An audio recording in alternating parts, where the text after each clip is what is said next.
இன்று நவம்பர் 24. நம்மை வழிநடத்தும் விவிலிய மாந்தர் ரூத். திருவிவிலியம் அடையாளப்படுத்தும் மாபெரும் பெண்மணிகளில் ஒருவரே ரூத். இவரின் தன்னிகரில்லாத தியாகப்பணி என்றும் நினைவு கூறப்படும் மேன்மை மிக்க பணிகளில் ஒன்றாகும். மாபெரும் சவாலான வாழ்வாக தென்படுகின்ற குடும்ப வாழ்வுக்கும் குடும்ப உறவுகளுக்கும் இவரின் வாழ்க்கை தரம் ஒரு பாடம் எனலாம். வாழ குடிபுகுந்த வீட்டில் எவ்வாறு வாழ வேண்டும் என்பதை மிக தெளிவாக அடையாளப்படுத்தியுள்ளார். நாகரிகமான இந்த உலகமத்தில் மாமியார் மருமகள் சிக்கல்களுக்கு விடையளிப்பதாக ரூத் என்பவரின் வாழ்வு அமைந்திருக்கின்றது. இவரின் வாழ்வை அறிந்து நம் வாழ்வை செம்மைப்படுத்துவோமா? ரூத் என்றால் நிறைவானவள் என பொருள். தன் வாழ்வை மிக நிறைவுள்ளதாக, இறைவனுக்கு உகந்ததாக வாழ்ந்து காட்டினார். இறைவன் அனைவர் மூலமாகவும், வறியவர்கள் மூலமாகவும், சாதாரண மனிதர்கள் வழியாகவும் செயல்படுவார் என்பதனை அடையாளப்படுத்துகின்றார். தனக்கு இறைவனால் கிடைத்த வாழ்வு பேறு பெற்ற வாழ்வு என்பதற்கு உதாரணமாய் இவரின் வாழ்வு அமைந்திருந்தது. ரூத் தனது மாமியார் நகோமியுடன் இணைந்து வாழ்கின்றார்.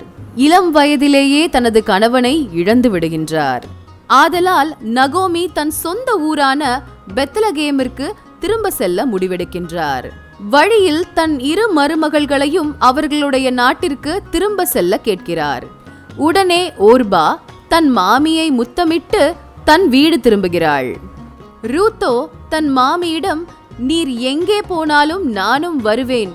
உங்கள் இனமே என் இனம், உங்கள் கடவுளே என் கடவுள்.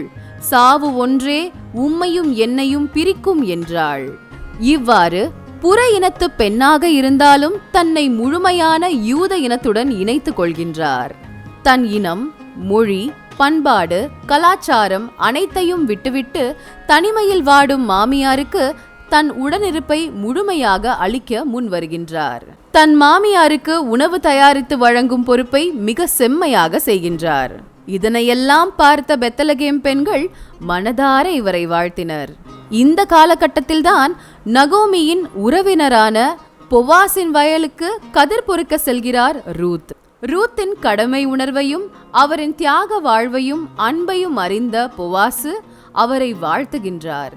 ஆண்டவரின் இறக்கைகளின் கீழ் அரவணைப்பை தேடி வந்த உனக்கு இறைவன் தகுந்த பலன் அளிப்பார் என்று கூறி வாழ்த்துகிறார்.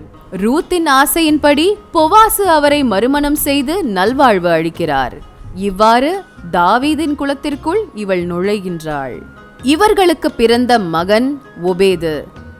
இவரே தாவீதின் தந்தையாகிய ஈசாயின் தந்தையாவார். ஆக விவிலிய மாந்தர் ரூத் வாயிலாக நாம் கற்கும் வாழ்வியல் பாடம். கைவிடப்பட்ட மாந்தர்களுக்கு பாதுகாவல் ரூத் எனலாம். பல்வேறு இடர்பாடுகள், இக்கட்டுகள் மத்தியில் இறைவனை மட்டும் நம்பி பயணத்தை துவங்கியதால் எல்லா பேறு பலன்களையும் நிரம்ப பெற்றார்.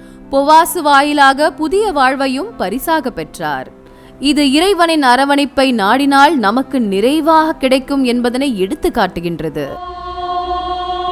ஜெபிப்போமாக. அன்பு இறைவா, எங்கள் வாழ்வு பல நேரங்களில் இடர்பாடுகளுக்குள் செல்கின்றது.